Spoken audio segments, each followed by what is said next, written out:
Hello and welcome to the Uplifting Relationships Podcast. I am your host, Dr. Cassandra Bollard. Thank you so much for joining us on this little corner of the internet. I am so happy to have you. Just as a reminder, we just have that three-pronged approach such that we look at the research, we look at the practical, and then we also ground it in what is most transformational, which is the biblical. Are you in a treat for today? Oh my goodness. I have the amazing expert, Latoya Hester, here today. And she is a dear friend. It's been over 20 years that we've been friends. Oh my goodness. Don't tell people that. No, I'm aging myself. Yes, we're 21 still. How is that possible? Yeah, because we met in college. Now I'm really giving the date. I'm really telling them. Okay, never mind. Really telling on us, right? Still look good. Yeah, that's all that matters. So just so delighted to have her on today. And, the question of today's podcast is, does the media hate marriage?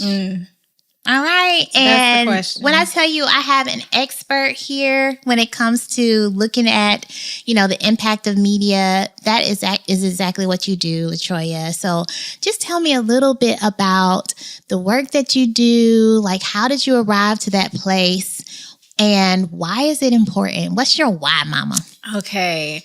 There's so many ways that I approach my response to that kind of question. But one of the things that I think about is a story that this woman who I go to church with, beautiful woman, her name is Charlotte. She's probably, I'm not gonna try to identify her age, but she was telling me a story about her father, who, when he was a young man, not a young boy, he would go out to the swamps out in West Texas and he would look for bullfrogs. And he would bring his BB gun. Now, this is not a story about hurting the bullfrogs. But if you know anything about BB guns, they come with the little pellets, the BBs, right? And they're pretty heavy. And what he would do is he would look for bullfrogs and then he would roll the BBs to the bullfrogs. Now, what you have to know about bullfrogs is that they don't look and discern and figure out, okay, is this food? Is that something I should eat? When they see anything that moves, they would slurp it up, right, with that long tongue, right? And so when he would roll those BBs to the bullfrog would just slurp it up. Now, we know that bullfrogs are designed by their great creator to jump multiple times their height. It would be something like me jumping as high as the Empire State Building if that were possible. Incredible things, right? But what happens to a bullfrog that after 10, 20, 30 BBs just slurping it up? That bullfrog is essentially pinned to the ground and unable to do what it's called to do, right? Wow. And when I think about culture and when I think about messaging, when she told me that story, she was like, I was about 30 years old before I knew what that story was about. But when I heard it, the one thing I thought of was scroll, click. We're just slurping up messages, not thinking about the impact that it has on our lives. So now my background by trade, I'm a communications professional. I've worked in PR, advertising, social marketing. I do public health communications now. But I know that we all sit around in rooms and we think about how to create messages that will make you change the way you think so that you will behave a certain way, right? Yeah. And so that is kind of my why. I know that the messages that we create and the messages that we consume passively have the power to direct our lives because you're going to be discipled by something, right? And so what I want to do is help people to think about how you are consuming messages so that you can do it with discernment. And that's my why, like thinking about how we keep people on their faith walk, on their faith journey. So yeah, when I think about marriage and does media hate marriage, I think about, every single day they're putting out messages and we're slurping it up. Yes. And so my call is really to help people think about what they're slurping up, because if you want to stay married, right?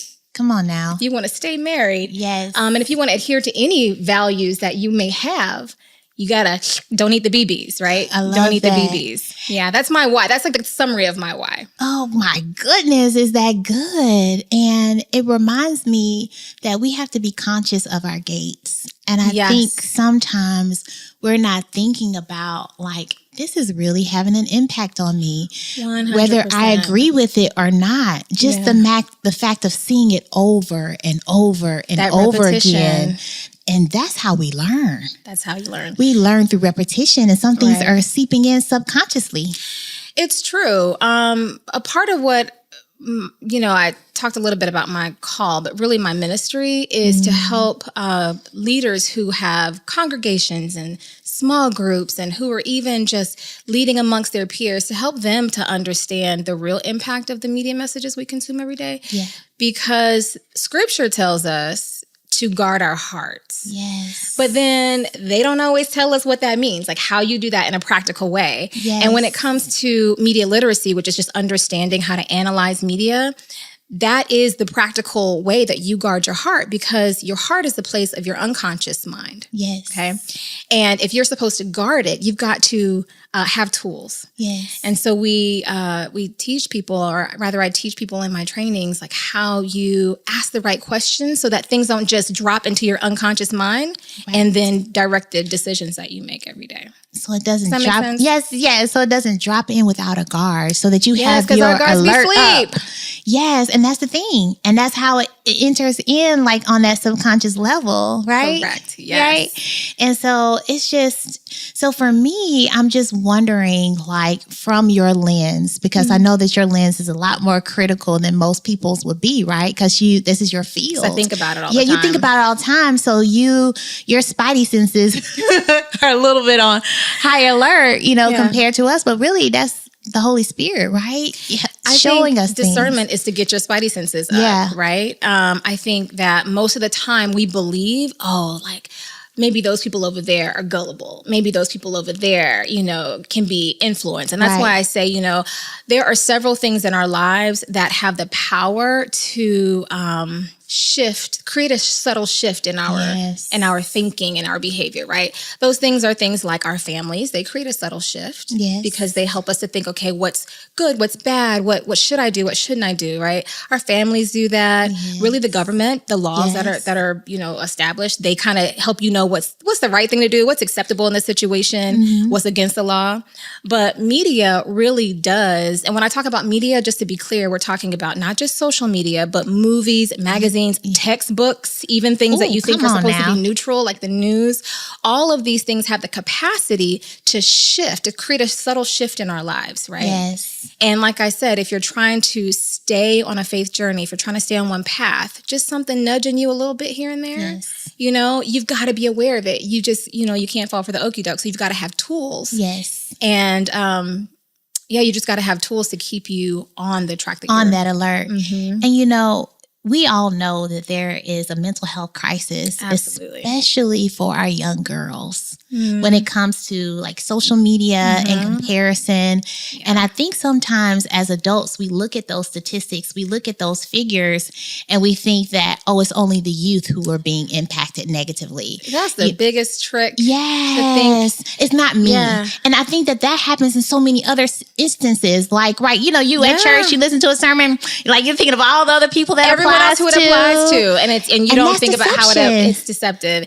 And so again, I remember back like in the 90s, they did all these studies and they showed that women who were flipping through magazines, like the longer you flip through a magazine, the lower your self-esteem goes. That's what they literally discovered in the 1990s, right? But now we know that as they study young girls, they're seeing women and young women scrolling on Instagram. And now because everything is hashtag pretend, like it's no filter, it's a filter on everything. Yes. And you Photoshop. Everything is so, everything is so unreal, but it doesn't matter. Even if you know on the top of your mind that it's been Photoshopped, you are still kind of absorbing this idea that this is what perfection and beauty looks like. This is the standard.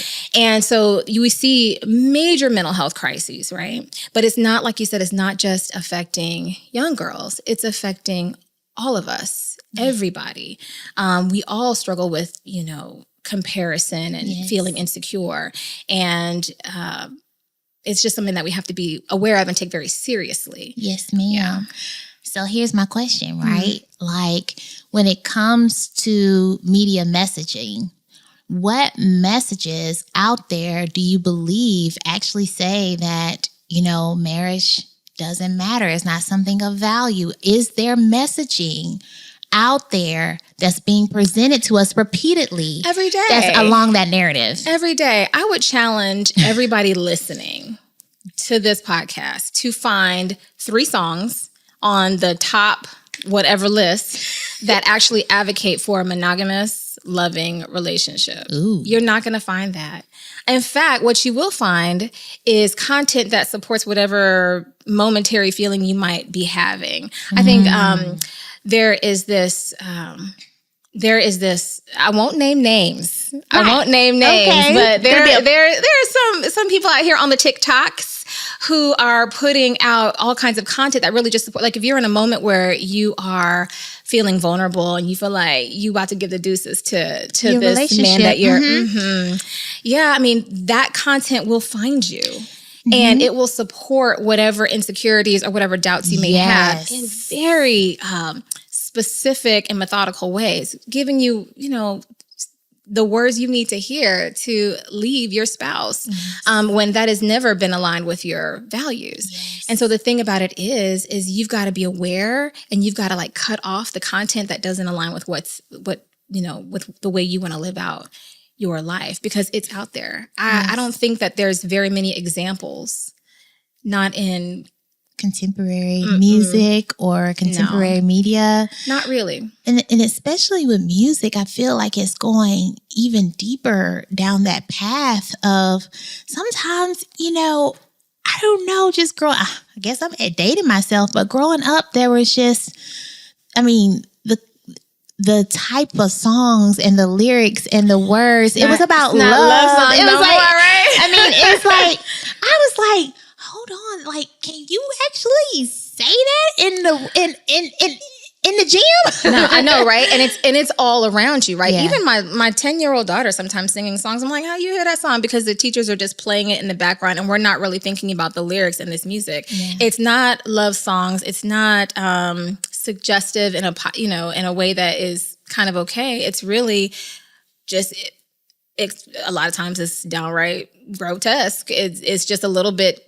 It's like porn. It's like music porn. Music porn. That's basically what it is. Yeah, a lot of times it is, and because when you get a little sugar, right? You have an apple. Yeah, and apples are sweet, right? Yes. But eventually, you've got to increase the intensity of the sweetness until finally you land with the music that we have. That's kind of how I think about it, and I just know that unfortunately, we as culture have to basically stand up and be like, nah, this is not going to be the number one song on the radio. So let's just say, okay, you live in a bubble. You don't go to the grocery store. You got to create a bubble a little bit sometimes. Protect yourself sometimes. But let's just say you live in a bubble. You don't go to the grocery store. You don't go to the gym. You don't go to your local department store. You don't hear the music. So music is not something that is impacting you on a, I guess on a neurological level. It's not impacting your brain, right? But what about other messaging? Like when it comes to like social media? Yeah. What I want people to understand is that all of it is messages. All of it is messages. So it's not just social media, and it's definitely not just music. It's the books that we're reading. A lot of times we will engulf, especially women, we will engulf ourselves in these stories of romance, and now we are dissatisfied with our home life because it cannot compare to what you've been ingesting constantly, right? Same for music, same for movies, it's the same kind of thing. And, I don't advocate for living in a bubble. I really don't. I think that you just got to ask yourself certain questions to make sure that this is the kind of content that you should be absorbing regularly. Well, what are those questions? Okay, so let's talk about it. Because remember, when you're listening to music or even watching TV or reading a book, truly you're meditating on a certain message, right? And so you want to ask yourself, if I'm going to meditate on this, because that's just what it is, you want to ask yourself, like, who created this? Like, is this person bitter? What does this person have to gain from putting out this message, right? That's the first question. But the second more important question I would pose for your particular audience is asking yourself, does this message align with my values and what Jesus said, or my values and what I want for myself, right? Yes. Because if you continue to listen to stuff that is antithetical to what you believe, eventually you will be struggling and then wonder why. Yes. Like, I really want to forgive my husband, but I keep, boy, bye is in my mind all the time. That's what, I remember I couldn't get Beyonce out of my whole head. And I'm like, why am I having such a hard time forgiving my husband? And these are things that you have to really take seriously, because it's really not a joke. If you are struggling with a porn addiction, or if you are struggling in any area really of your life, you've got to think about those messages and if they are really pulling you off track. Yes. It's a diet. It's a diet. Yeah. I can have and we need a detox. I know. We need a detox. We need immediate detox. Yes, we do. We really do, because it's kind of like in the physical. Like, if I have these goals, I guess, weight goals. Like, if people have relationship goals, right? Yes. But if I'm consuming trash, if 80% of what I'm consuming through my eye gate, through my ear gate, through conversation is totally opposite from that, I can't believe that that's not going to have an impact on my results. It's the truth. So most of the decisions that you make every day and all of your behaviors and your choices are actually made from your unconscious self, right? Mm-hmm. And that means that even though you may have the best of intentions, your automated self has already decided what you're going to do. Now, the way that automatic self learns is from all the things that we've talked about up until now. Repetition. I'm sorry? Repetition, making something in particular very emotional, especially when you're thinking about advertising, the same exact strategies that are used to make you prefer a Coca-Cola or make you vote a certain way, right? I mean, if it's positioned the right way, we can bypass your thinking self, right? We bypass your thinking self. We think about what's in it for you. We think about what it is that you want, and we position that thing a certain way. That's why the music is just so what do they call it? Tickles your ears so much, because it's not like you don't feel this way sometimes, right? And so you find a way to package something up in such a way that it goes right into your unconscious self and then guides your behavior. It's so palatable, and it's not real. Yeah. It reminds me of food, right? Processed food is actually not real, and the sugar from it automatically goes to your bloodstream, unlike foods that have not been processed, whole foods that are full of fiber and the things that you can take it in. And it takes your body a longer time to digest, and it doesn't give you that sugar high as immediately, right? But there's a downfall to that as well. You're more likely to gain weight with those types of foods, and it is actually not the most healthiest for your body. And I think that's the same thing. These things taste good. It immediately gets this. It speaks to those insecurities. Yes. It makes you feel a little bit better. Yeah. But we don't recognize that there's an outcome to that, a long-term outcome that's not in alignment with our goals. And I honestly, Cassandra, I believe a lot of it is spiritual warfare. Oh, it is. Come on now. We like to say that, it's just entertainment. Isn't that convenient? It doesn't matter. But it's entering you. It's getting in. And something that Jackie Hill Perry said, I always appreciated it, because she was talking about, she was actually talking about Beyonce on, I think on an Instagram Live or something like that. But she was talking about how a lot of times we're like, it's art. It's something I really appreciate. And it's not that deep, right? Yes. But one of the things I love that she said was, when you're shallow, you don't know what's that deep. Ooh. You don't know what's that deep. When you're sitting in a pool, it all looks like, if you're on the shallow end of a pool, it all looks the same to you when you're looking across that pool. But it is not until you get out into the deep end that you recognize how deep it is. Yes. And part of why I feel such a responsibility to others and to Christian leaders who are leading groups is because I work out there in the deep end. I know what we're doing. I used to work for an agency where the tagline was shift minds, right? Mm-hmm. So when you think about being so strategic and getting people to adopt new values, right? Because you're talking about that's what's happening. Because that is what's happening, right? It's exactly what is happening. If it is done repeatedly, if I put this thing before your eyes enough, or if I make you laugh about it, if I just make you laugh about it, or I create a level of sympathy for the audience. Did you know, Cassandra, that back in I used to teach this, but I can't remember the FCC long time ago. There used to be a rule that you could not make a main character, you can't make the audience sympathize with that main character I'm sorry, I'm saying this wrong actually. You couldn't make the audience sympathize with the bad guy. Ooh. Because somewhere, okay, people know the impact of media on culture.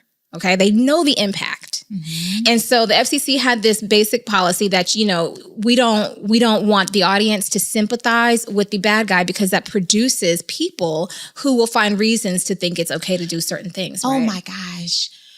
With you saying that, it reminds me of there was a popular series out about a serial killer.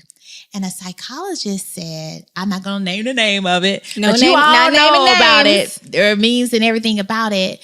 But a psychologist said that if you can fall asleep, sometimes people fall asleep watching murder mysteries, Law and Order. I mean, maybe not that one, but like these like criminal investigations. If that soothes you, there's something problematic about that, and it soothes you because of your previous trauma, and you're used to it. Wow, and that's actually problematic. Wow. With those messaging. And you know what I imagine? I imagine that because so many of us consume this kind of thing all the time, we're desensitized. We're desensitized to it. Okay, but you said something that was so important, and I think that is really relevant to this conversation about marriage. About marriage. And how, the media is positioning values related about the bad guy. Yes. Let's go there and talk about that. Because we talked about that before. Let's talk about it right now. Let's talk about it. So around the time that I was sort of thinking about creating this kind of a program, media work, where I, teach leaders how to teach media discernment, everybody was into Scandal. And I'm not going to lie. What is Scandal about for the people who are in the backwoods? Who missed that, for these Gen Zers that don't know nothing about the White Hat and Olivia Pope, because I will not lie, I did watch it, and I'll tell you why I watched it. But first, let me tell you the issue. So you have this main character, beautiful, taking care of business, standing up for America, right? Mm-hmm. But she's the mistress. She's sleeping with the president. And what you see is not only the fact that the audience is meant to be on her side and see her as the good guy and see her as the one that we're championing, we're cheering for her, we want her to win, but we're also seeing the wife, the first lady, as, the problem. And what I think you see that right now, even in most television shows, it look like a ball and chain, and it's a ball and chain. She doesn't meet his needs. Yes. Yeah. No sympathy. No sympathy. It's kind of like, what did you do wrong to cause this when you can never cause it? Right. Like so here comes the cleanup woman who has to do the job. And so we want to celebrate her. Right. And the thing about that is if over time you start to sympathize with the bad guy, you start to celebrate the mistresses, you will begin to lose your resolve for what is really important. It's not so much that you're going to say, well, I'm going to cheat on my husband, or I'm going to go sleep with this married man. That's not it. What it really is you eventually lose your resolve for what you believe is really important. You're not going to stand against it. You're just going to be like, well, she probably wasn't doing what she was, but that kind of attitude. Yes. And that's when you start to see real cultural shifts. Yes. Now, I did watch the show. And the reason I watched it was because I think, like I said, it's so important not to live in a bubble. Mm-hmm. So if you really want to talk to other people about certain things, you have to have enough credibility to know what you're talking about. And you'd have to actually kind of consume some content for those purposes, right? Yes. Like you have to understand what's happening in this community, what is driving that community. But, at the end of the day, you have to also be aware that it's going to have its own influences, right? Yes. Because I became a real Olivia Pope fan real fast. Right? You have good storytelling. Mm-hmm. You mix it with good, videography or cinematography, right. Good storytelling. A great it can be very compelling. Yeah. And they pull on your heartstrings and your emotions, so they know how to set up a protagonist. And so eventually it's just not that big of a deal. Yeah. Right? And that's the problem. So now when we look up, we're like, oh, everybody I know is either cheating on their spouse, they are advocating for polyamorous relationships. They are doing all the things. Yeah. And it's like, how do we get here? And, here's the thing that, when we think about it, like God created marriage and he created certain standards and certain things and certain prohibitions, not in a way to say, oh, don't have fun, but in a way to protect it. Yeah, and they're to protective. the sacredness, because adultery means to adulterate, which means to in some kind of way kind of contaminate and reduce the value, because that's what happens. And not only do we see that in messaging like movies, but sometimes people, it seems to me that it's almost becoming normalized. It's normalized as that's what people do. That's just like, what it is. Oh, you can't expect certain things. And I just think that is so anti-kingdom, honestly. 100% And not only is it, I think I think it is naive to think that those messages, even if you are a believer, aren't impacting you in some kind of way. Yeah, and I think that's the trick, us thinking that they don't impact us. And I think that the first thing you have to do is accept that they are having their impacts. Because if they weren't, these major companies wouldn't be spending billions of dollars every year crafting messages to shift the way we think and ultimately change our behavior. I work in public health. We do it in a way because let's say we want to lower HIV rates. Right? So we know exactly how to get the message out there to the masses. And now we see lower HIV rates. I mean, right now we have a whole generation of young people who think that smoking is disgusting and horrible, right? Because we put out enough advertising. We put out enough advertising. Number one, we put out enough anti-tobacco advertising. But then number two, we made it illegal for the tobacco industry to continue to advertise. And it actually, when they stopped advertising, people stopped getting the message, right? Now they're vaping because they don't know no better and they don't know it's the same thing, blah, blah, blah. But point is, messaging, when it's crafted a particular way, really will change whole societal thinking, whole societal behaviors. And it's happening faster now due to the access, due to how much information is available, due to how plugged in people are to their media sources. I remember growing up, I didn't know what was going on. Like even in college, I didn't know what was going on because I was just in my little bubble. But now, even if you are in your bubble, you still know what's going on. You still know what's going on. It's so funny. My daughter, I think I mentioned her earlier, she's 10 years old. She does not have a phone. She does not have TikTok. And yet she knows 10 TikTok dances because all of her friends have this, right? And so it will get to you faster these days because,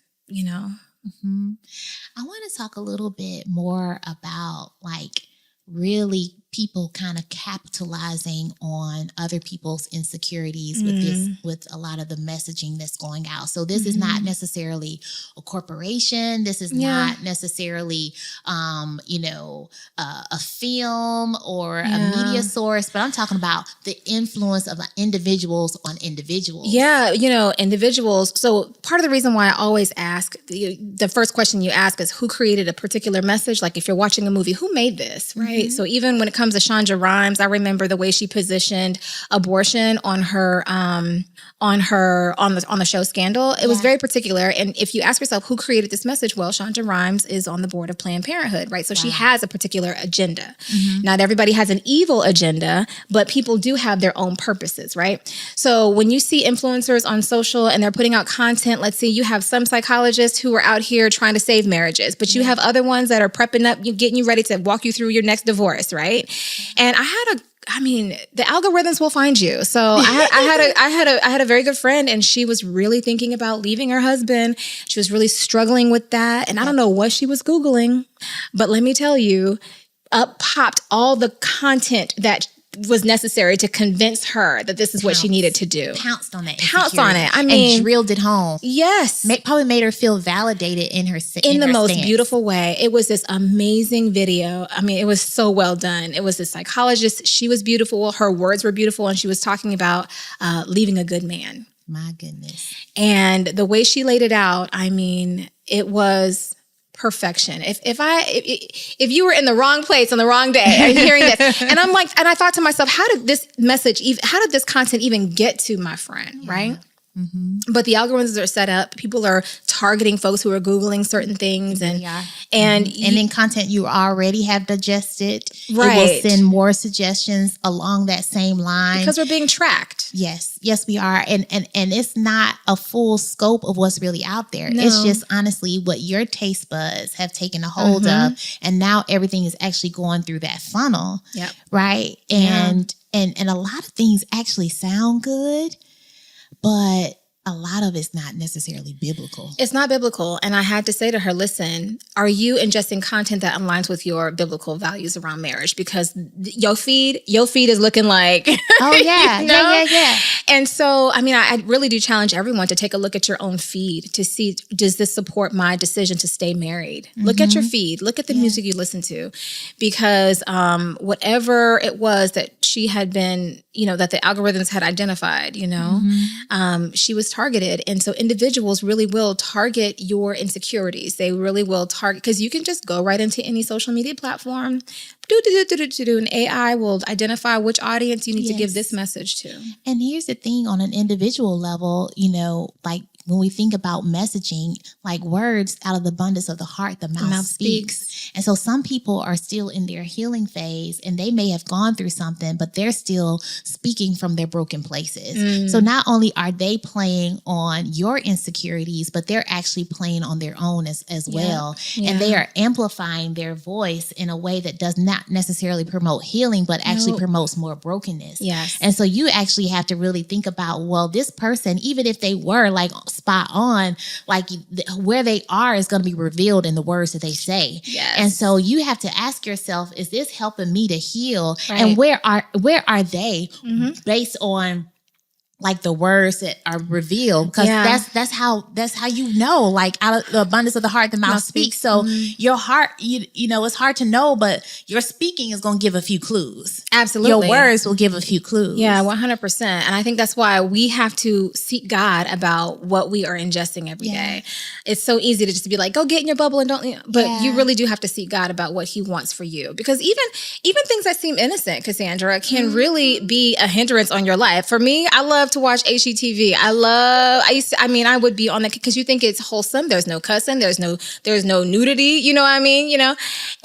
But the more I was sitting with something like HGTV, the more discontent I got with my whole entire life, right? Because I want to tear it all up and build it all back up, And so, it's really about, and God spoke to me. He was like, no more HGTV for you, right? So it's not always about the truly negative, evil images and messages. Sometimes it's literally just about you sitting with God and asking him, what kind of content is okay for me in this particular season? Because if I'm triggered, if I have wounds, if I have, you have to ask yourself, what is it that's okay for me right now? I've had to unfollow people that me too. That are amazing people who are doing really good work, honestly. But for me, I was like, man, that's actually feeding the lower version of myself. Yeah, sometimes.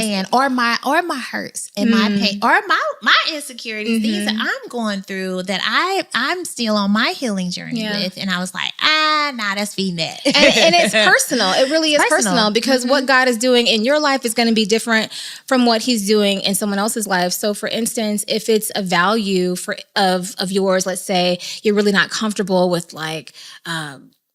there's a lot of LGBTQ representation right now, right? Yes. So like if you have a real, either aversion would be much too strong, but if you have a belief system that is really focused on this traditional view of marriage, you may say, I don't want to engage with particular kind of content. But if it is your calling or if it is your desire or value to minister or to befriend people who are in the LGBTQ community, God might call you, like if you want to understand and be in relationship with people, it might be a season where you need to just go hard on all these awesome new movies and TV shows because it could be a part of the way that you can learn to engage with a community that's outside of your own, right? So, but you can't judge anybody for like what they are consuming and what someone else is consuming because it's really about your relationship with God and hearing from him. It's personal and it's your mind. It's your mind. It's your mind and what's going to frame your mind and frame your thinking and frame your subconscious and speak to your convictions. Yeah. As well. And like the reality is that everybody is a media source now. Everybody is. Everybody has the ability to put out content. Every time you post on Facebook, every time you post anywhere, you are creating content for the world to consume. So I always ask people, like, what are you consuming? But also, what are you putting out there? What are you creating? Because you have followers. People are following you. And if people are following you, you need to be really clear about where you're leading them. Mm-hmm. It's a responsibility, especially It's a responsibility if you're a believer. Yeah. And I believe, honestly, too, I think what you share reveals what you prioritize. Mm-hmm. It also indicates what you love, what you like. And I think that is something important as well. And you have to say, I love that piece that you said was even more important does this align with my values? Does it align? And Cassandra, here's the thing. A lot of people don't even know what their values are. Ooh, say that. They don't know. They don't know what the Bible says. They don't know what they really believe about marriage and how to conduct a relationship. So if you feel like, you're going to take a stand and you're not going to allow a lot of negative talk in your household, but you like to watch Housewives, I don't know what to tell you. I know, right? Right? But so you say it's just entertainment. It's just you've heard this. It's just my guilty pleasure. It's your guilty pleasure, but then you pop off all the time and you don't know why, and you do it slick too. Like and so it's kind of like one of those things where if you are not sure of what you believe and why you believe it, then you can't even make choices about what entertainment you will consume mm-hmm. and what's in alignment, what's not, because you don't even know where your line stands. That's right. I see it all the time. You don't know how to draw the line, right? Essentially, and here's the thing: is that it's quite evident that so many sources are devaluing marriage. Mm-hmm. And it breaks my heart because I know that's a part of, God's design. And not only is that shown biblically, but even the research is so clear on this that there was some research that was saying that the fall of Christianity in America is kind of slightly due to the fall of marriage and fatherhood. Wow. Say more about that. Because a lot of times having families that go to church together and, oftentimes even when the father is in a particular role, it impacts how that house goes. Yeah. I just seen it so many times, where it seems like if that man gets saved and nobody else is saved, it's like a shift in the household. Right. I've seen so many examples of that. I think I recall Tony Evans talking about his father getting saved and how that impacted his entire family, or maybe grandfather. I'm not sure. Yeah. I had a friend because they're leaving legacy. Yeah, I had a friend who was like, yeah, I remember when my dad got saved and, and I was like, how do you remember as a child? She said, because everything changed. How he handled things, how he talked. And I was just like, wow, that is so big. And the reality is that we get so much of our identity from our fathers and they're protectors. Yeah. And I just think there's something just so powerful about those dads. And that, so for me, it's problematic messaging that goes against that because it's messaging that honestly goes against kingdom design. It is. And I understand everybody's not going to get married. Marriage is not for everyone. It's important when you're saying. But a healthy marriage is for good. And research shows that. I mean, sometimes we as Christians are like, but I don't want to say that. But the fact is, listen, that's evidence-based, And what I would say to that in terms of representation in media is that we all have the ability to be an advocate. So I was talking to some public health folks that were creating commercials. They were an agency. They were working for a public health department. I think it was in, I want to say California. And really it was just a nutrition commercial for I think it was whatever they have in California. That's kind of like our WIC. One of those kind of things. Like Department of Health and Human Services or correct. Family and Children Services, yes, something like that. Yes. And so they made these commercials, right? Mm-hmm. And they brought it to different Black churches to test. And do you know what they said? They said, in all your commercials, all you have is mothers and children. You have no fathers represented. My goodness. Because this agency has a responsibility to go to the community and say, what do you think about this content that we're putting out? What do you think about how we're representing Black families? And the Black families, we get to say, you're making it out like there are no involved Black fathers in our community, and that's not true. And that is just not the truth. Even the research shows, like when we compare African American fathers to other fathers, we do see that they are highly engaged more in nurturing activities such as like washing, bathing, like, typical nurturing activities. More so than their general population. Yeah, more so than the general population. And I think that we have to, especially as we're putting content out, we have to address that narrative. And as researchers, I'm a researcher myself as well. And I think that we have to give a holistic view on families and not drive the stereotype. We do. And we have to do exactly what everybody else is doing, which is normalize the thing that we want to see, right? It should be normal for you to see Black fathers washing dishes. Yeah. Husband, if we want to wash some dishes. Uh-oh. You watching, brother. You watching, my friend. Right? No, he does. Actually, he's a great example. He's such a good example of a partner and how he doesn't leave it all. Because if he left it all to me, it would be a total mess. But me too. I need help. Mama. Yeah, but even like for my husband who didn't grow up with a father, like that, his father, he needed to see that too, represented in media channels as well as in real life, because that's sometimes that's the only place you're going to get it. Yeah. Now I know that this media source has gotten a lot of flack, but I think despite, what they did in their personal life, Bill Cosby, I've heard so many men say that he was the portrayal of marriage as well as family. Yeah, the Huxtables. That's the make-believe family, and we'll go with the Huxtables. And here's the thing is that I think that we have to have imagery of both. Yes. People showing up as husbands as well as fathers in a holistic sense, right? Yeah. I think that, that is so important. That's good. That is good. And they don't have to always be perfect fathers. No, like everybody hates Chris. I mean, what you see is like a really fantastic family. Yeah. You really do. And we need to see that. Like Blackish, you need to see that. You do. You do. And I think that is so important. Like those examples, they impact us on with respect to what we believe is possible, even if we already know that it's fictional. Yeah. I mean, and it's like you said, right now the media kind of positions marriage as like this difficult, hard thing. And I think it is important to demonstrate and illustrate the truth around difficult relationships. We're talking about a lifelong relationship, but it's so important because like when Michelle Obama, she was speaking at a conference, but like, I think one of her thoughts went viral and she basically was saying, and this is a media message that everybody needed to hear.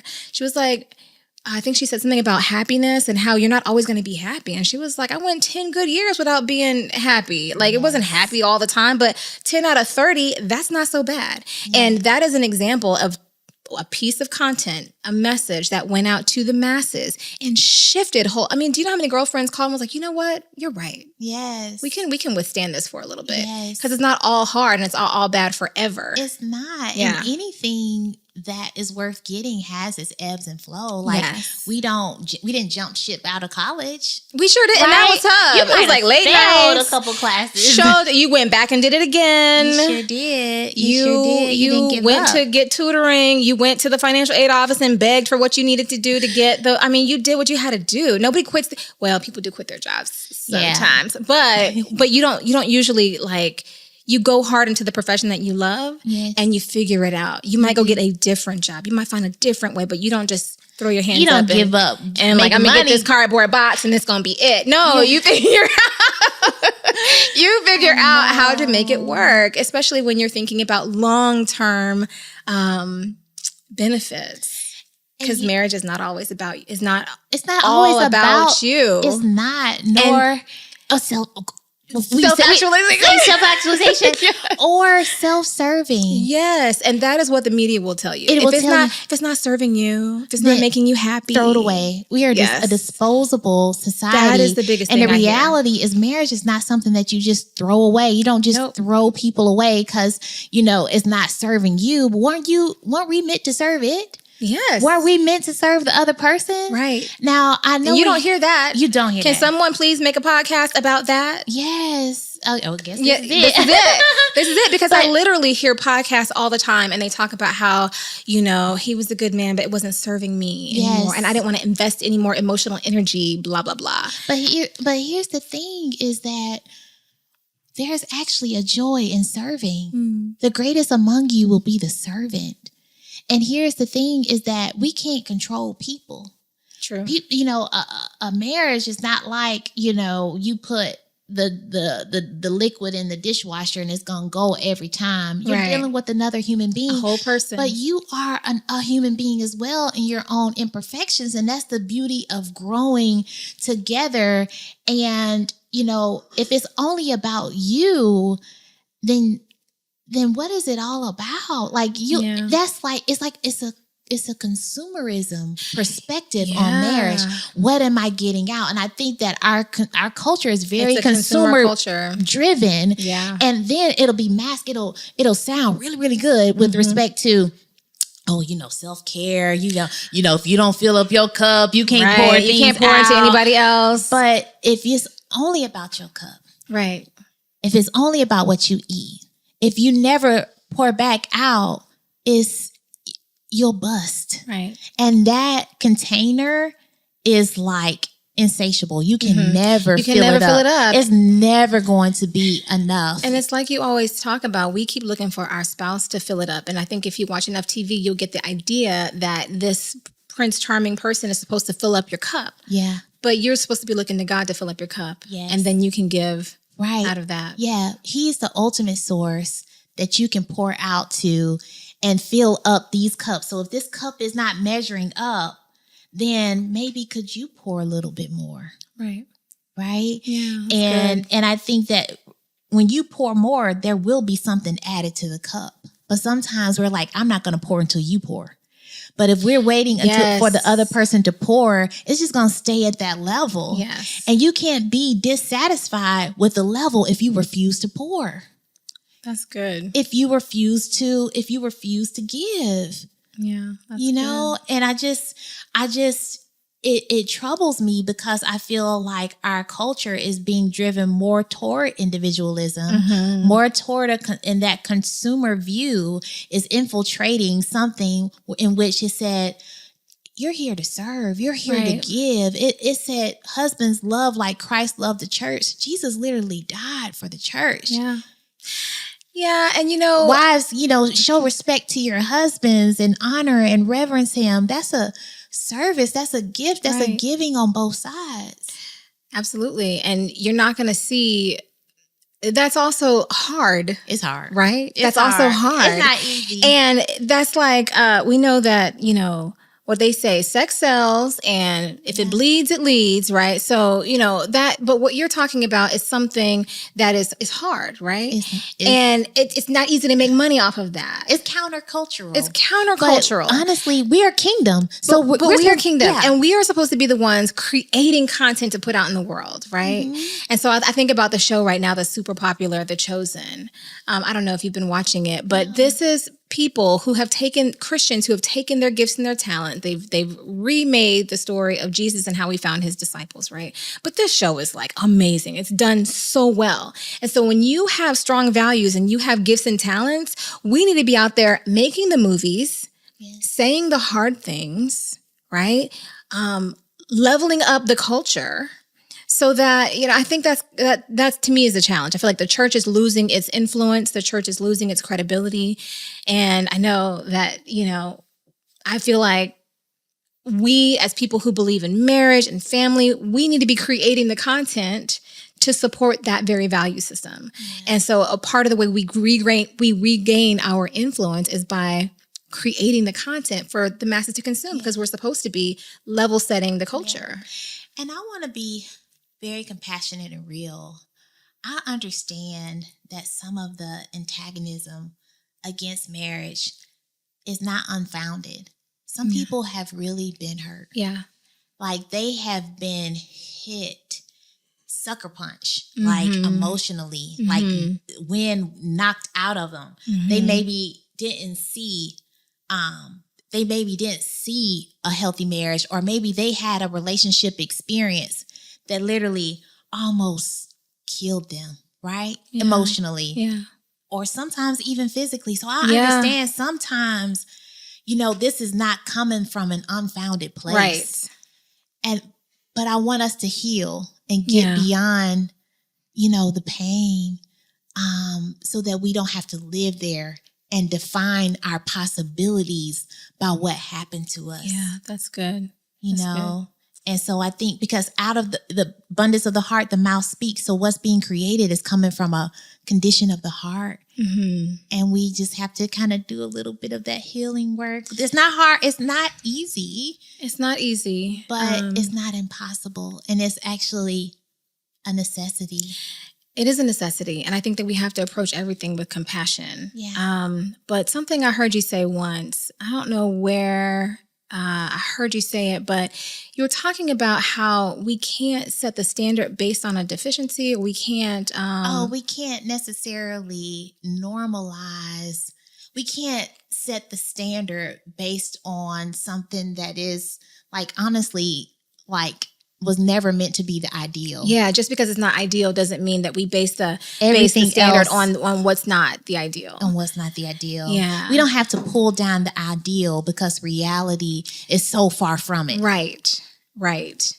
And I think that as we approach people with compassion, even as we tell stories, because when you're thinking about movies and books and television shows, it's really people who are telling stories. You should tell those stories from a real place. Yes, right? And they should be compassionate stories that are realistic. Mm-hmm. But I think at the end of the day, we still elevate what some would say is the ideal, because this is what it should be. Our lives, it's okay to be a little bit aspirational and look toward what our values are hoping that we will align with. Most definitely.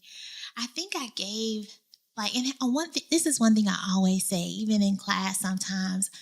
I say, regardless of your marital status, life happens, right? Mm-hmm. And a lot of times we're in situations and things that people thought they never would be in. I say, regardless of your marital status, whatever situation you find yourself in, I think when you're a parent and you're in health and you are in your right mind, I think that we all want the same for our kids. You do. You do. You don't wish that they experience these horrible things. We all want the same, whether we're married, whether we're single, whether we, co-parenting or single parent, whatever it may be. Whether you've even seen it before in real life. I didn't grow up in a household where my parents were married to each other and everything was blissful that way. But I want certain things for my kids. Yeah. And that's the gift that we want to figure out how to give to them, if we can. Most definitely. Yeah. I told y'all she was going to be a treasure, didn't I? Oh, I already knew it. I'm just sharing this treasure with the world. I'm just glad to be hanging out with you. Oh, Troya. So just so grateful to have you here. Before you leave, I want you to kind of put a nice little bow on this for us. Wrap it up and put that pretty little ribbon. Okay. If there was one message that you really want to leave us with today, as it relates to media and how it impacts us in our views toward marriage, what would that message be?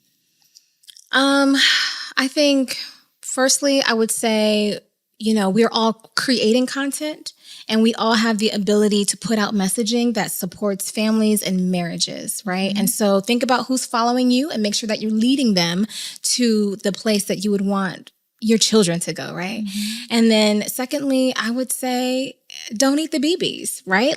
Be very conscious of what you are scroll, what you are consuming, and don't be passive about it. Ask yourself, does this align with what I believe? And try your very best to consume that kind of content, because eventually it will make a difference in the direction of your life and in your marriage. Oh, I absolutely adore that. That was beautiful. Of course, you were going to put a good bow on it. I knew it.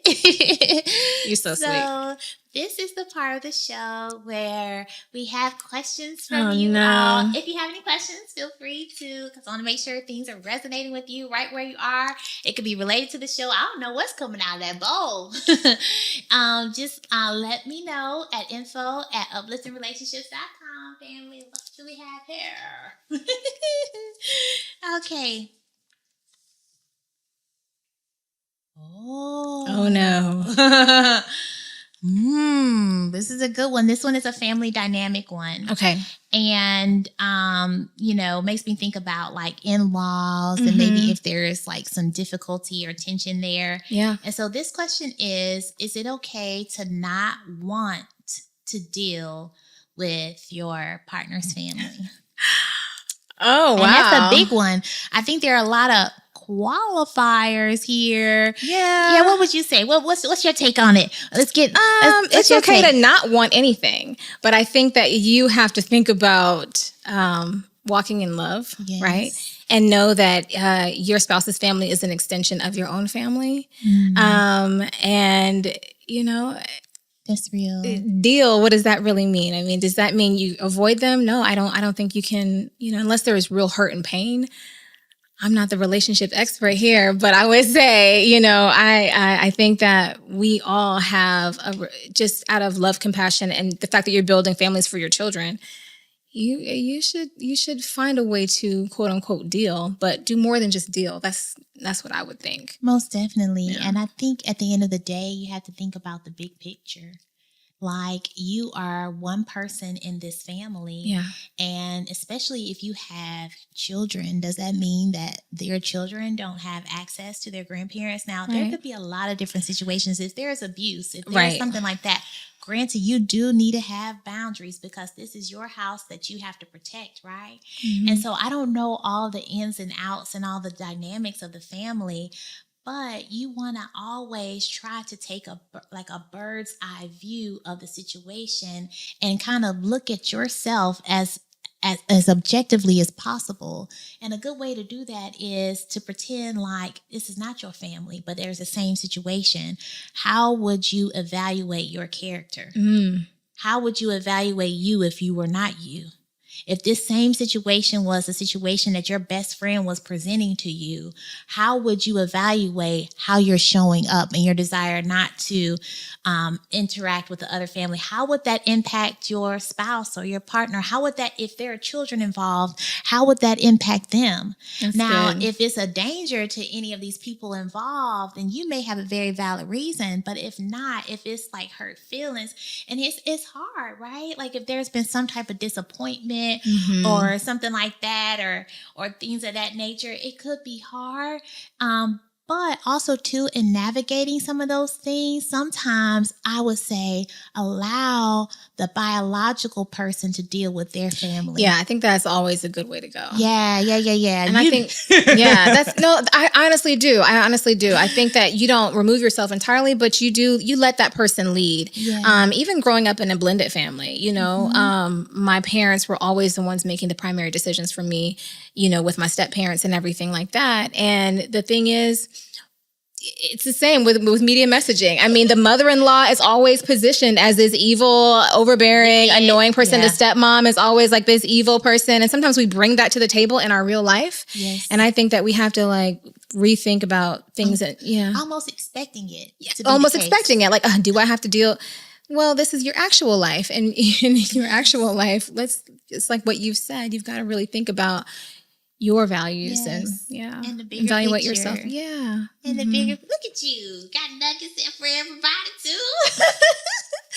Oh, I love it. Well, first of all, thank you, family, for joining us for yet another episode of the podcast. As you know, we love you and mean it. Give you a little virtual hug over here on the couch. But thank you so much for joining us. And until next time, we'll see you later.